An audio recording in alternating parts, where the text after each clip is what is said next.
देखिए कितनी एक्साइटमेंट है या नहीं है उसके बारे में तो मुझे कुछ पता नहीं। हाँ, ज़रूर ये कह सकता हूँ कि गदर जो फिल्म थी वो पब्लिक ने उसे गदर बनाया। हमने तो बना के पेश की थी, उसके बाद फिर उसका पार्ट 2 बनाना बहुत ही मुश्किल था। शर्मा जी लगे हुए थे, मैं हमेशा ना करता था। इस बार वो एक कहानी ले आए जो मुझे लगा गदर 2 के लिए सही रहेगी एंड हमने पिक्चर बना ली है और उसी लगन से, उसी जोश से, उसी बिलीव से। देखिए, मैं कुछ फेवरेट या नॉन फेवरेट के बारे में तो मैं कुछ कह नहीं सकता क्योंकि मेरे लिए तो ये हमेशा एक रोमांटिक फिल्म रही है। लोग इसे सिर्फ पंप उखाड़ने वाला सीन कहते हैं बट मेरे लिए पिक्चर ही पूरी in totality it was a complete film जिसमें पूरा रोमांस था, रिच पुअर सब चीज़ें थी, देश, दो देश, बंटवारा। लेकिन कहानी बेसिकली जो भी पूरी चीज़ को जोड़ता था वो एक प्यार था, फिर एक परिवार था जिसके लिए आदमी, हर इंसान अपने परिवार के लिए खड़ा रहेगा। वो थी वो पिक्चर। कहानी कहानी होती है, आपको कहानी पूरी अच्छी लगेगी तो है, एक बात अच्छी नहीं लगती। तो कहानी मुझे अच्छी लगी, इसलिए मैंने कहा Sharma ji will go ahead with it and जी वॉज वेटिंग कि कहाँ कभी अच्छी कहानी मिले एंड जैसे ओके हुआ चारों तरफ से हम लोगों ने शुरू कर दिया। ऑब्वियसली हर ख़ासकर आज का ज़माना जहाँ हर आदमी चाहता है कि जो एक कहानी देखी है, जो एक कैरेक्टर देखा है, वो उसे दोबारा देखना चाहते हैं और कितनी फ़िल्में ऐसी हुई हैं। तो हर आदमी चाह रहा था कि गदर का भी एक पार्ट 2 बने, वो तारा सिंह को फिर से देखना चाह रहे थे। लेकिन मेरा हमेशा यही था कि कहानी अच्छी होनी चाहिए। तो यहाँ पर कहानी थी और तारा सिंह को फिर से मौका मिला, इस कैरेक्टर को फिर से एक कहानी मिल गई जहाँ से तारा सिंह अपने आप को फिर से लोगों के सामने पेश कर पाएगा अपने आप को। टू अगेन एज ए कहानी हमने प्लेस ही वहाँ की है क्योंकि हम उसी चीज़ को कंटिन्यू करके आगे ले जाना चाह रहे हैं। तो हम इसको लेकर जा रहे हैं 1971 में। ऑब्वियसली उसमें भी ड्रामा था, एक्शन था, हम भी इसमें भी चाहते हैं बिकॉज तारा सिंह जब तक एक्शन ड्रामा नहीं होगा तो पूरी पिक्चर का कहानी का मज़ा नहीं आता। जब भी किसी को कहानी सुनाओ तो जिस कहानी का एक रूप होता है वो रूप की चीज़ें उसमें ना दिखें तो लोगों को फिर कहानी से चाहे अच्छी हो फिर भी उन्हें अच्छी नहीं लगती। तो ये उस वक्त की कहानी है 1971 की और इससे ज़्यादा मैं कुछ नहीं कह सकता। 11 अगस्त को देख लीजिएगा, सब पता चल जाएगा। इससे ज़्यादा तो नहीं कह सकते। मैं कॉन्ट्रैक्ट में मैंने साइन किया हुआ है, मैं डिस्क्लोज़ नहीं कर सकता। आई थिंक गदर के सारे गाने बहुत अच्छे थे, कोई ऐसा गाना नहीं मैं कह सकता कि ये ज़्यादा अच्छा था या वो ज़्यादा अच्छा था। हर गाने की अपनी अपनी खूबसूरती थी, सिचुएशन के हिसाब से थे, कहानी को आगे लेके जाते थे। हाँ, मुझे इतना ये याद है कि उस वक्त जब मैं गदर के गाने लोगों को सुनाता था तो उनको बहुत पुराने लगते थे और जब लग गई पिक्चर तो हर आदमी वही गाने गुनगुना रहा है और मुझे इतना भी याद है उस वक्त जब गदर लगी थी तो डिस्ट्रीब्यूटर जो देख रहे थे फिल्में तो वो कह रहे थे भाई इसमें पंजाबी है, ये तो पंजाबी फिल्म है, ये हिंदी फिल्म नहीं है, इसको डब करिए फिर से। इसलिए मैं कह रहा हूँ गदर एक ऐसी फिल्म थी जिसे जैसे मैंने सुनी मुझे बहुत पसंद आई और हम लोग उसको लेकर गए आगे और उसके बाद जब बन गई तो सब लोग उसे देखने के बाद डर के भाग गए लेकिन जनता ने कहा कि बिकॉज कहानी पिक्चर बहुत अच्छी थी, उन्होंने फिर गदर बनाई और वो गदर हमारे देश की सबसे मैक्सिमम व्यूड फिल्म है, मैक्सिमम आई बॉल्स। कोई भी फिल्म वहाँ तक अभी तक पहुँची नहीं है। देखिए, कभी पता नहीं चलता, जिस तरह से आप हमसे सवाल भी पूछ रहे हैं इतना बड़ा हो जाएगा, ये हो जाएगा, मैं उस तरह का आदमी नहीं हूँ। मैं कभी कोई बड़ा हो जाएगा ये मैंने कभी उस तरह से ज़िंदगी को देखता ही नहीं हूँ। देखता हूँ ज़िंदगी है वो जहाँ लेकर जाएगी बनेगी और आप चलते रहोगे। अगर हर चीज़ आप सोचोगे बड़ी बड़ी बनेगी वो तो होना, और आदमी सोचता भी नहीं है। ये तो आज का ज़माना आ गया है जहाँ पर हर आदमी नंबर 1, हर आदमी हर चीज़ का शोर मचा के मैं ये करना वो करना। लेकिन आदमी जो साधारण रास्ते पर चलता है और अपने काम से प्यार करता है, लगन करता है, वो उसे वहाँ वो उसका काम उसे वहीं लेकर जाएगा जहाँ तक उसने जाना है। लेकिन ये जो होता है ना कि ये हो जाएगा वो हो जाएगा, ये कभी मैंने कभी सोचा नहीं, ना मेरे को लगता मैं कभी सोचूंगा ऐसी चीज़ें। नहीं, ये तो आप इतने हम्बल हैं इस कारण से बोल रहे हैं, ना ना वरना ना इतनी सारी इतनी बड़ी बड़ी फिल्म देखने के बावजूद भी। पर हमें थोड़ी ना पता था उस वक्त फिल्म इतनी अच्छी हो जाएगी, इतनी चलेगी, लोगों को इतनी पसंद आएगी, बिकॉज हम उस तरह से नहीं। हाँ, हम ये चाहते हैं कि जो भी हम करें वो, और पहले तो बात वही होती है कि कहानी वो लेते हो आप जो आपको पसंद आती है। आपको पसंद आई मीन्स बाकियों को भी पसंद आएगी। आज लोग कहते हैं ये ऑडियंस को पसंद आएगी, भाई तुम्हें पसंद आ रही है या नहीं आ रही? सही बात है। अरे हाँ, ऑडियंस को अच्छी लगी, तुम्हें अच्छी लगी, कोई पूछता ही नहीं, बात जवाब ही नहीं देगा उसका, नहीं ऑडियंस को अच्छी लगेगी। अरे तुम कौन हो? सही बात, ऑडियंस ही तो है हम लोग। हाँ, बहुत बड़ी बात। तो मैं हमेशा जितनी भी मैंने फिल्में की हैं वो मुझे पसंद आई हैं तो मैंने की हैं, और ना मैंने कभी बोला कि मुझे स्क्रिप्ट चाहिए या मुझे डिटेल चाहिए, कभी नहीं। सुर होता है कहानी का, जो अच्छी लगती है, और क्रिएटिविटी उसे ही कहते हैं। बिल्कुल बिल्कुल। आई थिंक ही इज़ एक तो he is a very well behaved boy, and as an actor definitely he is done a good job, बहुत अच्छा है, और सिंसियरिटी के साथ है। बट डेफिनेटली मैं जो देख रहा हूँ मेरे साथ जितने भी सीन्स किए हैं बहुत प्यारे किए हैं।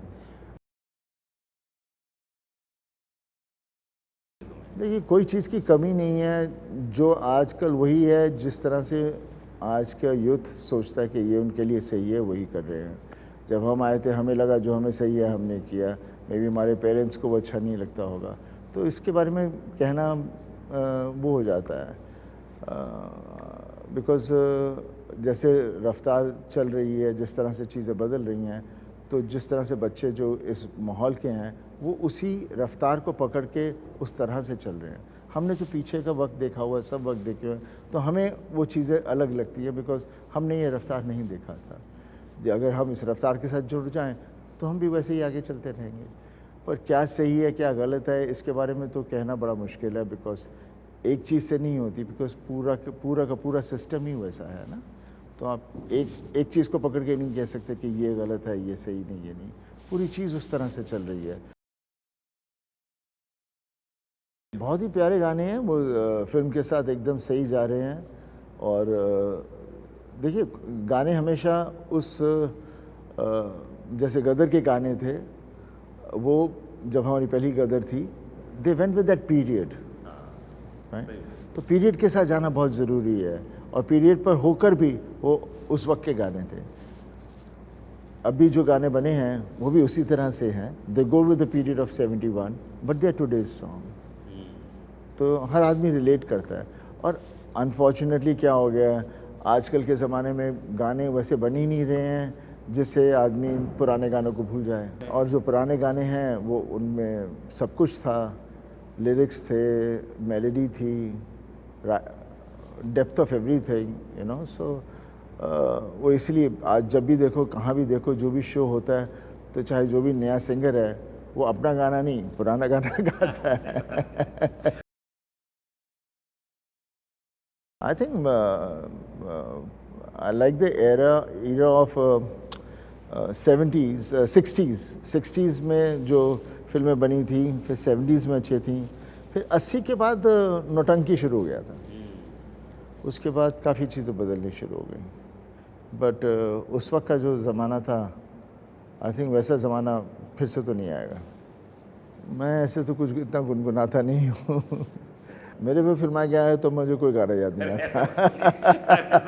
कुछ तो याद आता होगा। मैं निकला गड्डी लेके।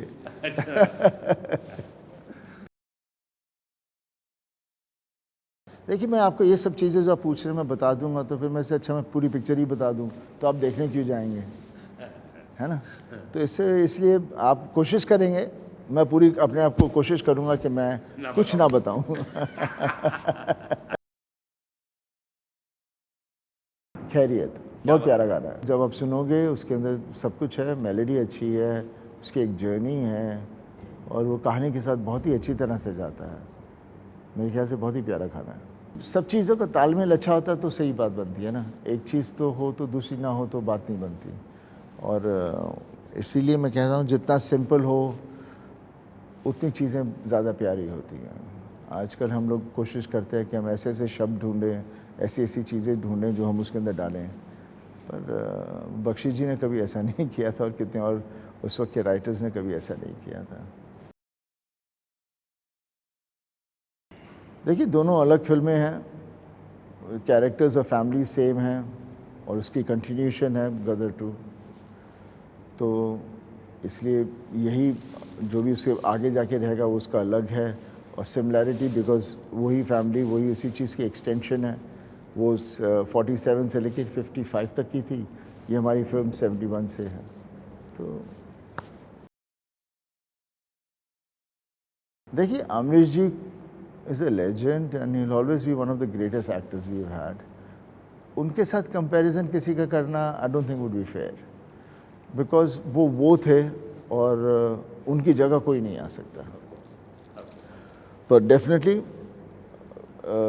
मनीष है, ही is done a great job. जो उसका कैरेक्टर है उन्होंने बहुत अच्छी तरह से निभाया है और his personality and persona is very good and he is live the character I think very well, जो चाहिए for an actor to do. देखिए बिकॉज हम लोगों ने इतनी फिल्में की हुई हैं, लोग हमको इतनी फिल्मों से देख रहे हैं और इतने कैरेक्टर्स हमने पोर्ट्रे किए हैं और वो कैरेक्टर्स हिट इसलिए हुए बिकॉज वो जनता के दिल को छुए हैं। तो ऑब्वियसली जब वो जनता के दिल में वो कैरेक्टर सब छू चुके हैं, तो जब वो एक्टर सामने आता है तो उन्हें वो सारी फिल्में उनके दिमाग के अंदर सब गूंजती हैं। तो ऑब्वियसली जब उसे देखते हैं तो उनके अंदर एक वो जोश अपने आप आ जाता है। वैसे तो हम वही हैं जो हर आदमी है, कोई फ़र्क तो नहीं है हमें। I think as an actor आपके अंदर सब चीज़ें होनी चाहिए और तभी दैट्स वाई मैं एक्टर बना। मैं स्टार बनने के लिए एक्टर नहीं बना, मैं एक्टर बना बिकॉज मैं एक्टिंग करना चाहता था। फिर आपकी पिक्चरें अच्छी होती हैं, चलती हैं, तो वो आपको स्टार बना देती हैं। लेकिन मैं हमेशा कहानी ढूंढता हूँ जिसके अंदर मुझे एज ए एक्टर कुछ करने को मिले और मेरा तरीका ये है और आगे भी ऐसे ही रहेगा। देखिए जैसे उस गदर में जो कहानी के अंदर जिस तरह से जो सिचुएशंस आते हैं इमोशंस के वक्त, जब उसकी ज़रूरत होती है तब वो एक्शन आया है। इस फिल्म में भी जहाँ उसकी ज़रूरत है, जहाँ मारधाड़ की ज़रूरत है और जहाँ पर वो चीज़ होती है उस वक्त वो चीज़ें आई हैं एंड मेरे हिसाब से बहुत अच्छी रही हैं। आज के जो नए टेक्नीशियंस हैं उन्होंने उसे आज के हिसाब से बहुत अच्छी तरह से कोरियोग्राफ किया हुआ है। उम्मीद करता हूँ कि लोग एंजॉय करेंगे।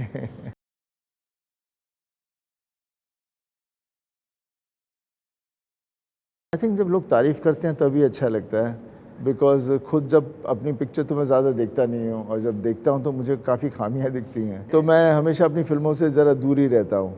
लगने के बाद किसी ने कह दिया अच्छा, तो फिर मैं देखता हूँ चलो पास हो चुकी है देख लो। मैं बहुत कम देखता हूँ, दूसरी फिल्में भी नहीं देखता ज़्यादा। मुझे फ़िल्मों का शौक़ है लेकिन मैं हमेशा हॉलीवुड की फ़िल्में देखता रहा हूँ, वो भी जो अच्छा सिनेमा होता है। और पुरानी फिल्में बहुत देखा करता था पापा के वक्त। और तो मेरे लाइक्स एंड डिसलाइक्स ज़रा थोड़े से अजीब से हैं। ऐसे तो मैं कुछ रेकमेंड नहीं कर सकता बिकॉज़ उनकी ढेर सारी फिल्में हैं जो आप देख सकते हो।